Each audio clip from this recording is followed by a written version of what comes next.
Today, I'm going to be talking to you about choosing the right car, a step-by-step tutorial on how you can do that.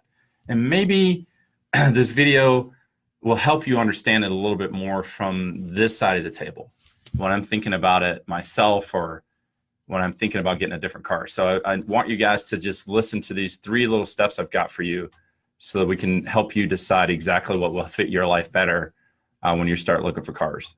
So talking about the steps, the number 1 thing on my list is determining your budget.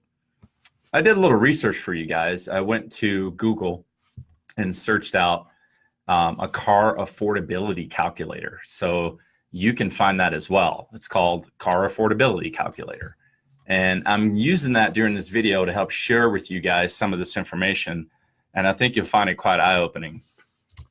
So determining your budget is the first step that we need to do before we start looking at cars we like, before we start having these thoughts of, I just can't wait to buy one of X, you know.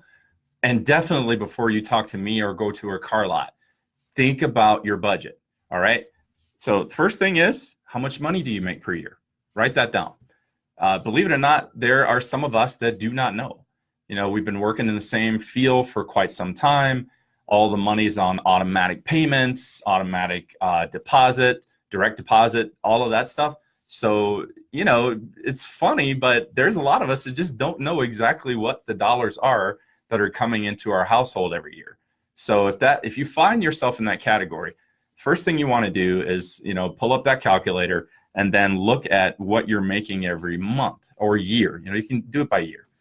You know, in Colorado Springs, the average household income based on Google right now is $72,500. So 2 people bringing home around $36,000 a piece.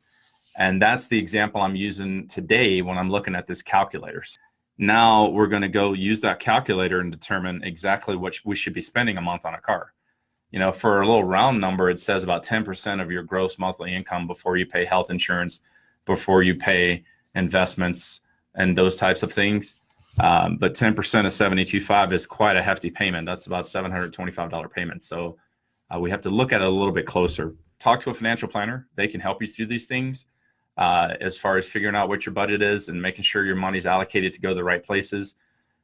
Remember, we're talking about making a choice for a car, not just for today that we all feel good about emotionally, but one that actually doesn't derail us from investing, buying rental properties, doing other things that actually make us money instead of just buying a car, which always takes. Max you can afford if you're making $72,500, $25,375, which rules out a lot of cars. The monthly payment as calculated, $521 a month. And the maximum recommended monthly payment, $604 a month. So if you can spend $600 a month, you'll pay that car off a lot sooner than the 4 years, avoiding interest, and you'll be able to own that car a lot quicker instead of just paying it all to interest. So that's something you can think about. Determining your budget and figuring out what you can spend every month, all right? It's not sexy, it's not fun, it's not exciting to talk about, but we should definitely look at it when we're looking to purchase a car. You've got to know where your budget is, where your money's allocated, and that way it makes it a heck of a lot easier when we start talking about step 2. Step 2 is, if you know me, it's a fun one. Deciding what you need. I'm not talking about what you like. I'm not talking about what you love. And like I said, if you know me, you understand I spend a lot of time trying to help people determine and separate their wants and likes from their needs. So when we get to step 2, we've already figured out the budget. Step 2 is to figure out exactly what we need. Here's the things I'm talking about. Basic information, right? How many people you need to carry around on a regular basis. So, you know, if you're not getting a vehicle with a 3rd seat, then the majority of the rest of the cars in the market are 5-seaters. So, you know, if you've got 2 kids and you're married, that's 4 people. You got dogs, you got other things, but, you know, people, when we're talking about taking kids to school, we're talking about going on trips, going skiing, those types of things. Determine what you need, not what you would like and what you would love. Those things always cost a lot more money, but determine what you need. Space for the kids and activities. I was talking to a lady today, and she was telling me that one of the basic needs that she has is space for activities. You know, new parents out there that have babies that are less than a year old won't experience this until later on. But once you get older, the kids get older, they start becoming super busy. My daughter's in gymnastics, my son's in taekwondo. They have bags and gear and friends and other things that start to fill that car up really quickly. So determining what your space is a huge part of figuring out what cars are going to work for you.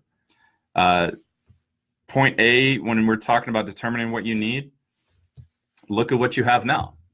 You know, if you're driving a current minivan and it has dual power doors, it has side airbags, it has front wheel drive, a DVD player, write those things down.